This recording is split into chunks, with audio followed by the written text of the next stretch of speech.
Everybody like, hey, are you ready to go? Ready to go?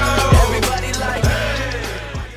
Alright, what is going on, y'all? Soul here, and welcome back to my story mode. So today we're going to talk a little bit more about Demon Slayer: The Hinokami Chronicles. Now, the game is very much so around the corner at this point in time. We've got about 2 months or so before it finally drops, and I'm sure we're all looking forward to it, to have another mindless little arena fighter game that follows the mainline story of the manga and anime of Demon Slayer. It's going to be a lot of fun. I'm sure all of us are going to be going ham on that. We're probably going to play with each other in some kind of ranked or maybe casual. I don't know.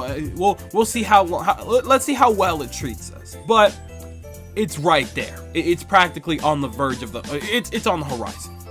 So the point of this video actually is just the fact that a couple of months back, when they first revealed the roster for Demon Slayer, a lot of people were kind of on edge about it. They were drip feeding us the roster by the weekly, and pretty much they were drip feeding us characters, and then all of a sudden we started getting full gameplay and things like that of full actual matches from different people playing the game, and people noticed that when they were picking out their characters, they were like, wait a minute, hold on, this roster's looking kind of small. What's going on here? We have a whole story mode with these other demons and stuff like that we get to fight and everything, but why are they not playable characters in the game?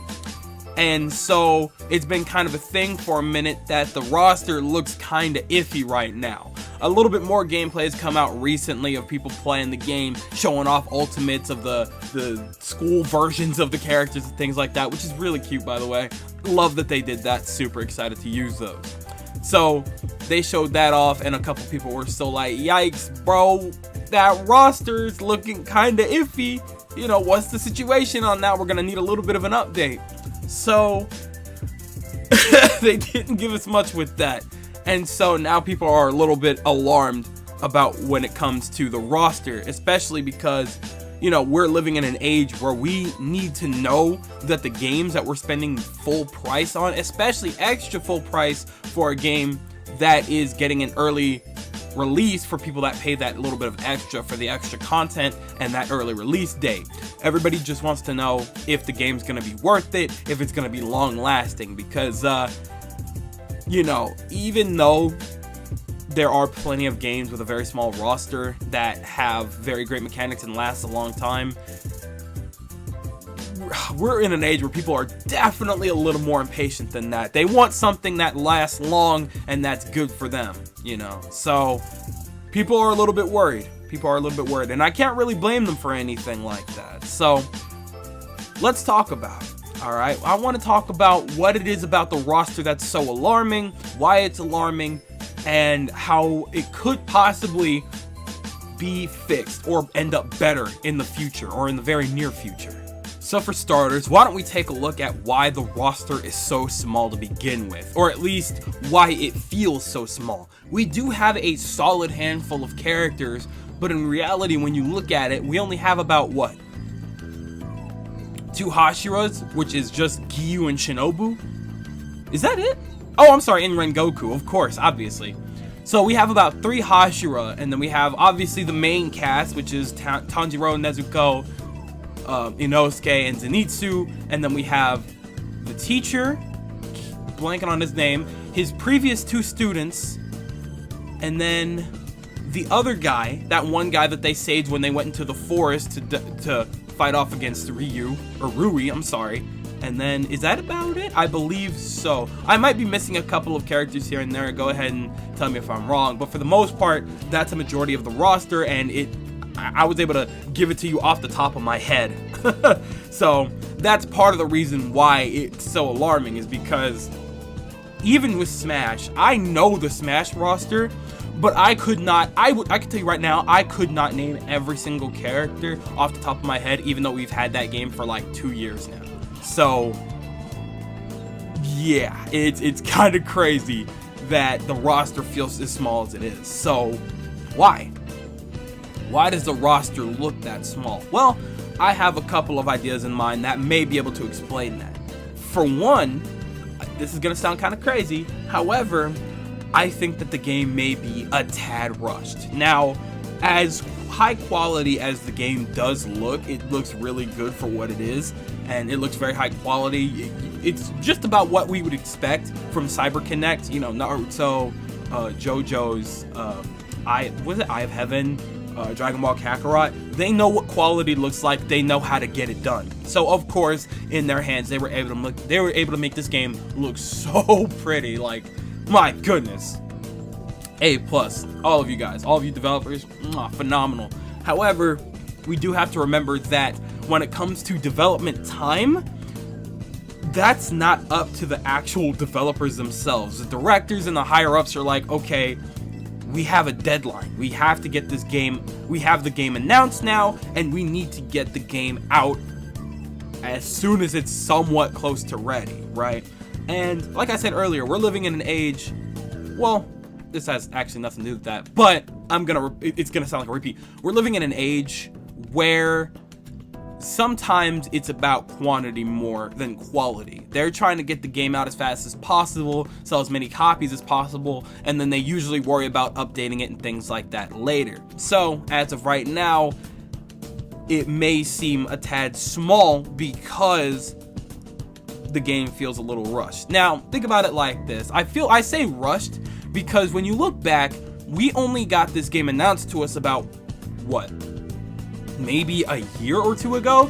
We barely knew that the game even existed, and then they dropped like a small, short, little snippet of developers at work creating cutscenes and things like that. And this is back when we saw one little teaser and we didn't even know what the game was. Like, we just knew we would be going through the story, but we didn't know that the game was gonna be an arena fighter at first. We knew nothing like that. We just knew that we would be going through the mainline story of Demon Slayer. So, with that in mind, a year ago, or barely 2 years ago, this game looked like nothing to us. We had no idea what we were looking at or what we had to look forward to. Like, we had one little snippet of him cutting off a head, we had a little snippet of them in design of Tanjiro running, and things like that. Now, granted, those may have been very early. Maybe those pictures were taken a year or two before, or those videos and pictures and everything like that were taken a year or two beforehand. Who knows? Who knows? There's no way to tell. However, I don't know. Based on, you know, how development usually works in this kind of situation, I feel like those were, at the time, recent. So, in that sense, the game took about 2 or so, maybe 3 on a good day, years to develop. But then again, when did Demon Slayer even come out? Because unless were they working on it before? Hold on. When did the Demon Slayer anime come out? Because now I'm starting to blank, quite honestly with you. Demon Slayer release date. Nah, who cares? Whatever. Anyway, point is, the game was only in development for really like 2, maybe 2.5 years. And they have made some significant progress. Significant progress. They've done a phenomenal job with the time they did have. But again, it's very possible that they really, in reality, the developers had almost damn near no time at all. Okay. Again, I'm a PokeTuber. I know what rush development looks like. I'm not even gonna strain it for you, Chief. It's kind of hard to knock. So it may be a tad rushed. And so, with the limited time that they probably did have to get this game on shelves within the next couple of months, especially for a worldwide release, mind you, they not only needed to get the main game, they had to get that sucker dubbed too, and prepare that entire situation for a worldwide release, because it's not out anywhere. I think it comes out, does it come out same day or a couple days earlier than, or later? I think our version comes out a little bit later than Japan, but I'm not even entirely certain. Point is, it comes out within the exact same realm, meaning for the most part it is a worldwide release. Like, it's almost like a YouTuber getting a game like a week early, like barely that. So they had limited time, and they could only do so much with the limited time that they had to get the characters ready, to make sure the story was good and to make sure we had dubbed and everything like that, so that this was a universal game for everybody to enjoy around the same time. So that could kind of be one of the big reasons why the roster was hindered, because they were doing so much that they could only focus on so many characters at once, you know? So coming back to it, yeah, it's rough, but when you only have so much time, you can only make so many characters while you're also working on the general mechanics of every individual character, making them all look good, because these all look like very quality characters. Like, you really can't go wrong picking out any of these characters to play as. So when it comes down to it, yeah, it was just a limited time thing. But given more time, I'm sure we would have had a much bigger roster. Okay. So, moving along here, the next point that I wanted to make is the fact that they most likely just don't want to spoil the series. So, why don't we take a step back for a second? This game comes out October 15th, I believe, for us. And what that means is, by that time, we are basically going to be just starting.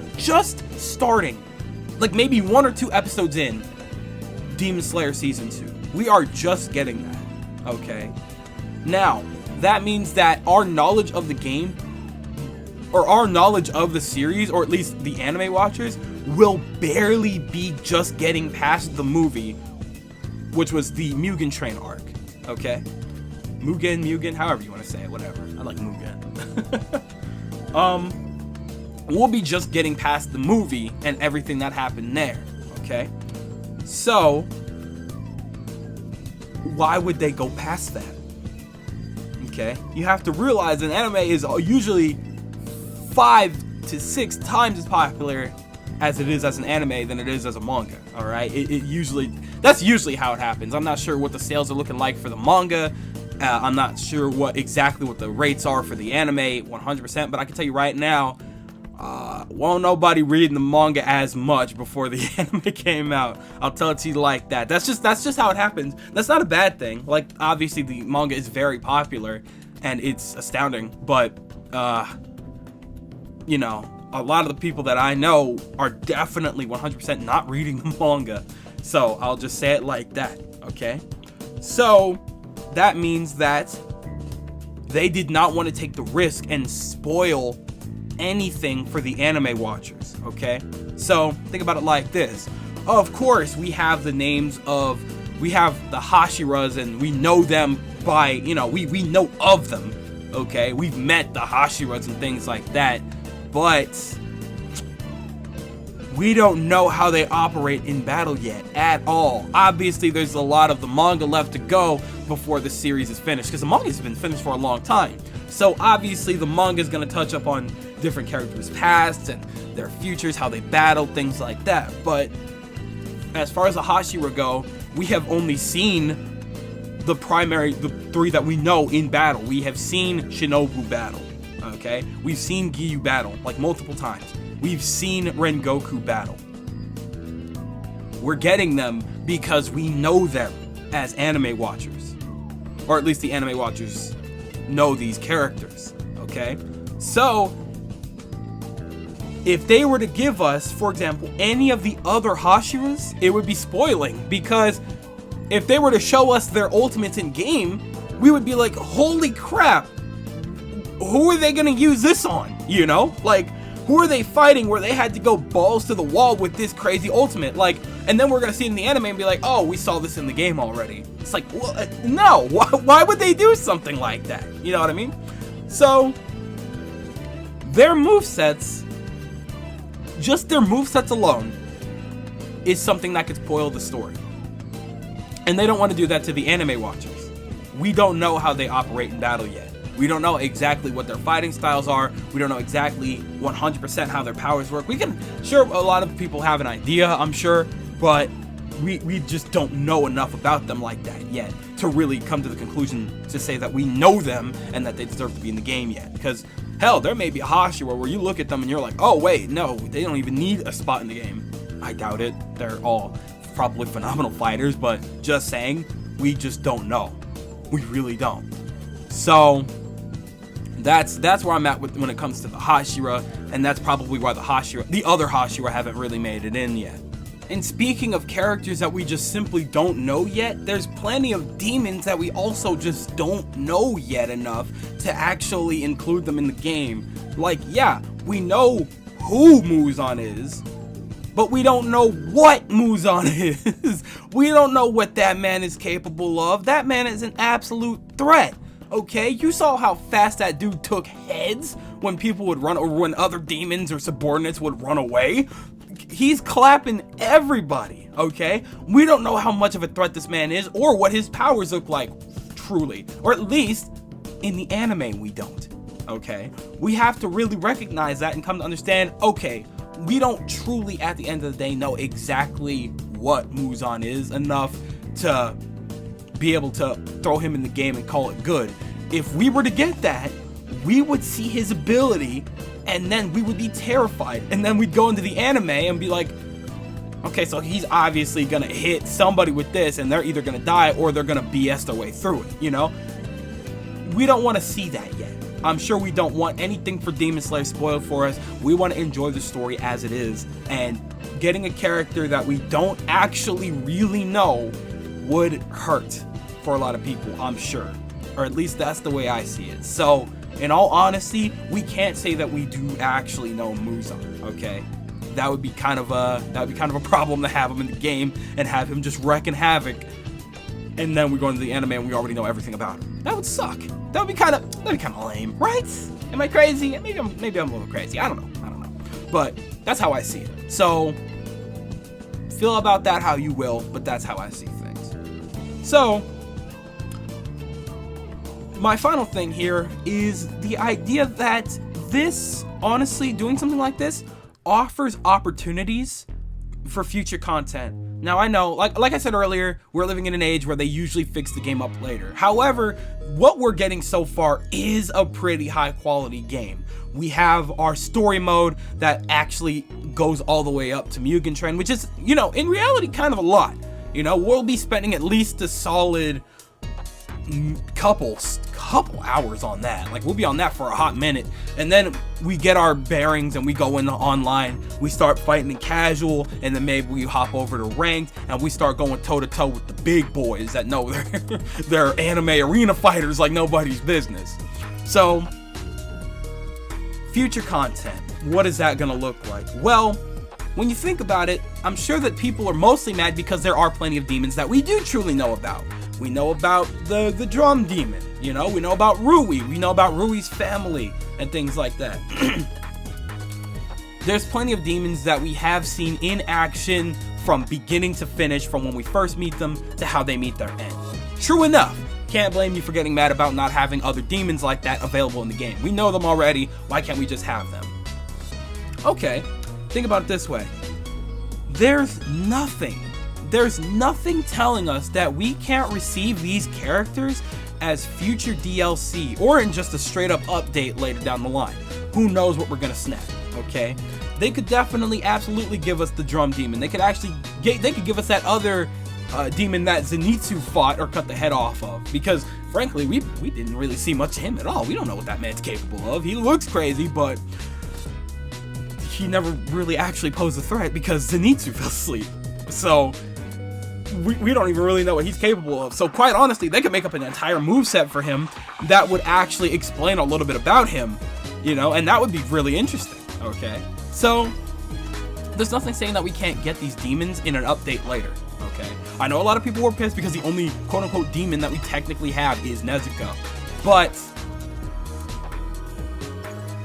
there's nothing stopping them from releasing these as viable DLC down the line, alright? They want to make as much money off this game as possible, I'm sure. Not saying that no company's perfect, you know? And that falls under CyberConnect too, unfortunately. So it's very possible that they'll end up having us buy this stuff as DLC later, and possibly other Hashiras too as the story goes along, okay? That's kind of what I'm expecting. There's a lot of demons that we don't know about, there's a lot of demons that we do know about, but I'm sure that as time goes on, we'll probably learn more about these other characters, and then they'll start really putting our focus towards the game as well, being like, hey, now that we know this character, how would you like to play as them in the game, or how would you like to fight them in the game? Which kind of leads me to my next point, actually. It kind of worked out perfectly. It's very possible that we'll end up getting a huge Boruto type situation like we got in, what was that, Storm 4? Where they gave us a big drop of content. They gave us, it was kind of an expansion, but it could also be like considered standalone, I think. I don't remember correctly. Was it standalone? Whatever. Anyway, we were able to get the Boruto situation, like all the way up to Momoshiki, in one big fat package. It had its own story, and then it had a huge bundle of characters that we could play as and things like that. So who's to say that by the time season 2 is finished, we won't get a huge bundle of characters available for this game, as well as a story DLC to continue after Mugen Train. All right, it makes a lot of sense. Tell me I'm wrong. Go ahead. You're gonna sit there and look like a fool, because quite honestly, it makes the most sense to me. Season 2 drops, we understand all these new characters, all these new backstories and things like that. Hey, here's a couple more Hashira and demons that you saw fight in the anime.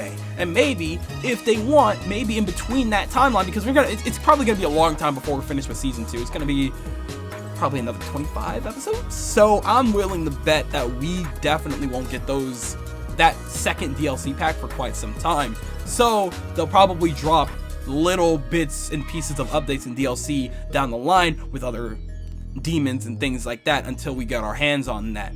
Because when you think about it, this is CyberConnect we're talking about. They know how to make things last. Quite honestly, I'm reconsidering picking up Kakarot again because they dropped the Warrior of Hope DLC after all this time. Yeah, Dragon Ball Kakarot came out at the beginning, in January of 2020, and they only just dropped the Warrior of Hope DLC. They will keep developing for a game long after it's been put out, okay? That right there and the Boruto situation are prime examples of content coming from CyberConnect well after the game has been released, okay? So, quite honestly, I fully believe in the possibility of getting a really big DLC drop when the time is right. The time just so happens to not be right now, and that's okay. We will live. We have a solid set of characters. They all have very unique movesets. They're all very original. They're gonna be very fun. I can guarantee you that right now. And we're gonna enjoy ourselves like we did with Naruto Ultimate Ninja Storm 4 just came out. It's gonna be a phenomenal time. I promise you, though. So, as far as my afterthoughts on everything, I was thinking about this because I only recently learned that the JoJo's game, JoJo's Eye of Heaven, they spoiled almost everything when it came to that game. Like, think about it, Jolene and everything is in that game. We're only just getting Stone Ocean in a couple of months as an anime. Like, a lot, I'm sure there's plenty of manga readers. Obviously, the manga's hella popular. I'm sure everybody knows a lot of things about it by now. But people that are just anime watchers going into Stone Ocean, they don't know anything about JoJo's like that. And I'm not really sure exactly how well Eyes of Heaven did. I keep saying Eyes of Heaven because I don't know what the name of the game is, but I'm gonna run with that. And I'm sorry, but I'm right in the middle of recording, so I'm not gonna look it up to correct it. They gave us everything with that. It let us in on all their unique moves and their personalities and all these different characters that we had yet to meet and things like that. So I'm sure that in a way they're really trying to avoid that because they're realizing, oh god, this series is popular. People are going to be really upset if we just spoil everything, especially the anime watchers. We have to they're kind of, catering to that audience. They're making sure that that audience is satisfied and that they feel safe going into this game when it comes to spoilers. They want to make sure, like, hey, everything that's in this game is available to watch right now. So if you aren't caught up, you have the time to do so, right? And that's exactly what they're doing. They're avoiding with the situation with JoJo's by doing this. I don't know if it was really a situation, but I have to imagine at least somebody was like, Jesus Christ, who are all these characters? I haven't met any of these guys yet. Didn't Golden Wind come out in like 2018 or something like that? That was pretty damn recent. So, whatever the case may be, I imagine that they're going to be super careful with this one because of how popular it is. Okay. People have been very good about spoilers. The manga readers have been amazing when it comes to spoilers because I still know nothing. Okay. Attack on Titan readers, oh my god, they are vicious with it. Okay. I knew everything before I knew anything, and then I just gave in, read the manga. Whatever. But Demon Slayer, I said, no, I'm not gonna read the manga. I want to enjoy the anime as it is. Okay. I had to stop myself because I was getting too invested. I didn't get too far, but I want to enjoy this as it comes along. Okay, so people have been very good with spoilers, and I'm sure that CyberConnect has recognized that and said, you know what, we should be good about it too. Let's not spoil the series for everybody by dropping all these new demons, Muzan, all the Hashira, things like that. It's gonna be another drip feed, which is frustrating when we're paying $60 for a game already. True enough, but again, that's the age we live in, and it sucks, but we do want this game, and I'm sure we do want it to do well so that we can get more for it, or maybe a better installment of it down the line, or something like that, like a sequel or something. I don't know. I really don't know, but we'll have to see how that plays out. But I think that just about wraps up all of the thoughts I had on this one. So I'm gonna pass the mic over to y'all. What do you guys think about when it comes to the DLC situation, or at least the roster situation when it comes to Demon Slayer Hinokami Chronicles? Do you think that we're gonna be drip fed a ton of characters down the line? Do you think they're just gonna come through in updates? Do you think that we just don't have the demons yet because they don't know that we want those other demons as playable characters? Or is this all? Is this the end of this game? Are they just gonna make a part 2 and call it that? Kind of like how they did with Storm. Oh god. Hinokami Chronicles 2 is looking very likely right now, huh? Oh god. Either way, we'll have to see how that plays out. So we'll find out when we find out. Let me know. Pass the mic to y'all. Tell me everything you guys think in the comment section below, because I'm always down there with you guys. But with that, it looks like it's about skedaddle o'clock time, so I'm gonna go ahead and do just that. Thank you guys ever so much for watching. I truly do hope you enjoyed. Do me the greatest favor of dropping a like in the comment and subscribing for more content just like this. And with that, I'm out. Thanks again, hope you enjoyed, and I'll be seeing you guys in the next video. Do me the greatest favor of taking good ass care, and I'll see you all next time.